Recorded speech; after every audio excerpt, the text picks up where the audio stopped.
Ini siapa yang minta bantuan? Dari keluarga Niki.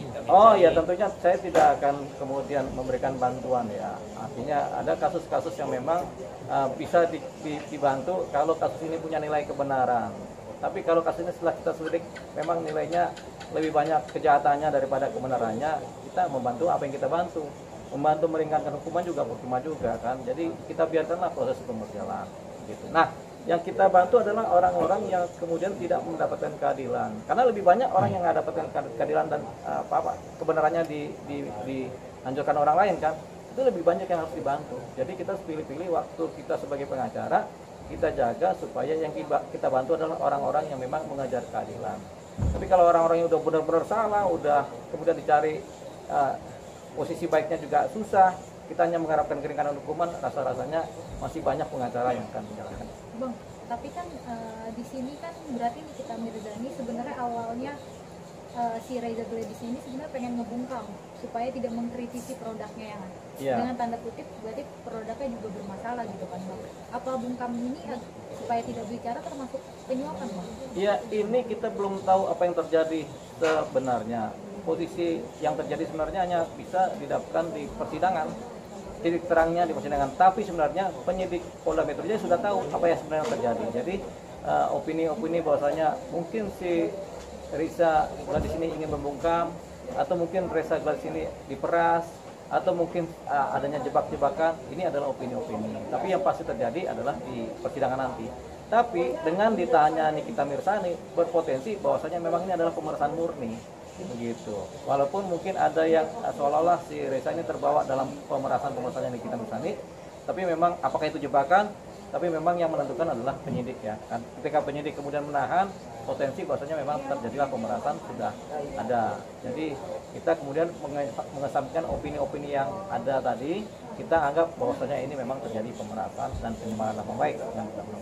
Bang, dalam audio yang tersebar itu kan jelas tuh Mail diduga meminta sejumlah uang, terus dalam percakapan itu pun Reza Gladys bilang aku maunya baik-baik aja, nggak ada apa-apa dengan Nikita Mirzani. Berarti kan ingin juga makanya melanjutkan pertanyaan tadi. Kayak win-win solution gitu loh Bang. Iya, tentunya kan itu kan biasanya orang yang diperas itu kan pasti begitu. Anda kasih uang, kalau enggak anak Anda kami culik. Atau kami sudah culik Anda, sini kasih uang, kan begitu kan. Tentunya si korban akan bilang, kalau bisa baik-baik saja anak saya dikembalikan, nih saya kasih uang, kan begitu. Sama dengan kasusnya Reza ini kan, si dokter Reza ini, dia juga kan begitu. Oh ya, kalau bisa baik-baik saja. Kenapa? Walaupun produk dia mungkin sebenarnya adalah tidak salah, tapi ketika influencer ini bicara yang negatif-negatif, itu akan merusak reputasi produknya, bahkan reputasi si Reza. Makanya kalau bisa baik-baik saja kan gitu. Itulah namanya orang yang diperas. Sama kayak kita, anak kita diculik, kemudian si pemeras, saya akan kembalikan anak Anda dengan catatan Anda bayar, kan begitu kan? Mau-mau kan juga baik-baik saja. Itu sama polanya. Berarti kalau uangnya dikembalikan misalnya Nikinya mengajukan restoratif justice, oke? Jawabannya tidak. Kenapa? Begitu, karena ini peristiwa pidananya sudah terjadi. Peristiwa pidananya sudah terjadi dan posisinya adalah ini tindak pidana umum, bukan delik aduan. Kalau delik aduan masih bisa restoratif justice, tapi kalau pidana umum ini nggak bisa. Orang mencuri kambingnya sudah dikembalikan, tapi peristiwa pidana sudah terjadi, pencurian tetap dia dipidana. Gitu. Orang memeras, uangnya sudah diterima dan uangnya dikembalikan, tapi pemerasan sudah terjadi, tetap jadi pidana. Berarti bisa bilang nggak ada jalan keluar untuk Niki Bang, untuk ya ada jalan keluarnya, yaitu di persidangan, putusan pengadilan lah nanti jalan keluarnya. Tapi Bang, ada nggak yang memperingan Bang dari hukuman untuk Niki yang harus dia lakukan saat ini? Oh ya, kalau saat ini kan belum ada persidangan, jadi kita nggak tahu yang memperingan. Tapi biasanya yang memperingan di persidangan itu adalah kelakuan pada saat sidang, perilaku sopan santun pada saat sidang, itu yang memperingan. Tapi kan di sini dia mengakunya endorse Bang, jadi ada saling menguntungkan, ya udah endorse tapi review yang bagus ya. Endorse mereview bagus ya. Gimana itu tuh Bang? Kan katanya si Nikita Mirzani. Iya. Kalau bicara peristiwa pidana itu nggak sekedar mendengarkan dari satu sisi dari si pelaku. Misalnya si pelaku bilang, oh saya menculik, sebenarnya saya baik-baik aja, saya mau nyelamatin si anak yang saya culik ini supaya saya didik, kan gitu. Itu kan katanya si pelaku. Tapi kan peristiwa hukum nggak begitu. Peristiwa pidana itu kan saling terkait. ada korban, ada pelaku, ada saksi-saksi, ada bukti-bukti, sama ada fakta-fakta. Itu nanti yang bercerita lengkap adalah itu semua. Kombinasi dari semuanya itulah. Dan itu adanya di persidangan. Kalau misalkan Nikita Mirzani ya bisa nih Bang membuktikan bahwa dia tidak bersalah dan itu memang awalnya endorse dan sebagainya itu adanya di pengadilan nanti. Kalau sekarang belum sampai ke sana kan, sekarang masih dalam posisi proses penyidikan dan proses penahanan dan proses supaya penuntutan nanti berjalan lancar di kejaksaan. Jadi masih tahap awal ini.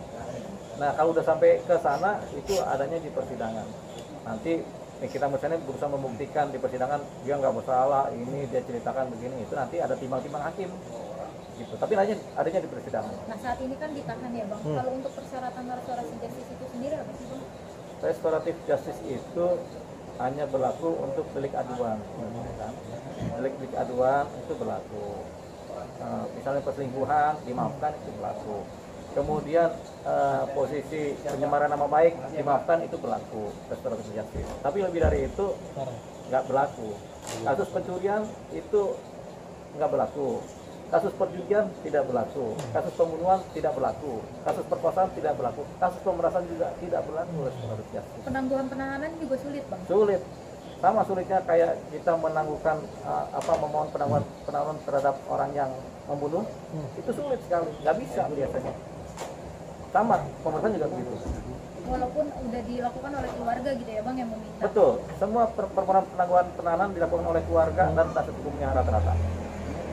Bang, untuk menjadi penjamin penangguhan penahanan itu minimal umur berapa tahun sih Bang? Soalnya kemarin Loli mengajukan jaminan untuk ibunya. Ya, penangguhan penahanan itu orang yang memohon menjaminkan itu kan pertama tersangkanya sendiri, kedua keluarganya. Keluarganya itu harus dewasa supaya di dalam hukum dianggap cakap bertindak dalam hukum adalah orang yang dewasa.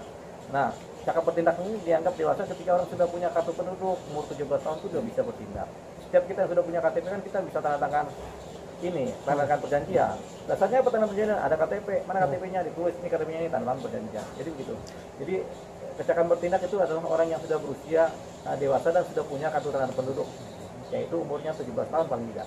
Berarti saat ini anaknya bisa dong Bang? Dia 16 tahun sekian. Oh masih 17. Ya. Nanti Mei dia baru 17 tahun, berarti belum bisa ya.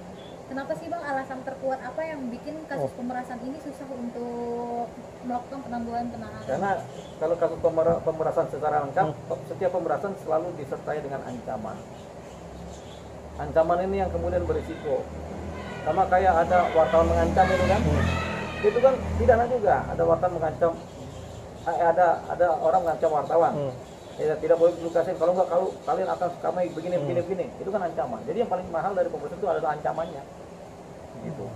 Karena ada objeknya ancaman, itu yang kemudian bisa terjadi apa aja, bisa membunuh, bisa menculik, bisa menusuk, bisa membakar rumah, bisa merusak harta. Nah, itu yang berat, itu yang mahal gitu.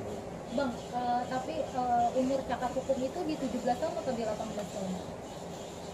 Kalau secara keperdataan, ketika orang sudah punya KTP, dia bisa tanda tangan perjanjian kan? Mana perjanjian tanda tangan? KTP-nya mana? Ada nih. Tanda tangan langsung. Semua orang percaya kan? Jadi kecakapan bertindak secara hukum itu pada usia ketika sudah punya KTP. Karena ketika kita mau daftar apapun juga, mana KTP-nya? Ada. Oke, kan gitu kan.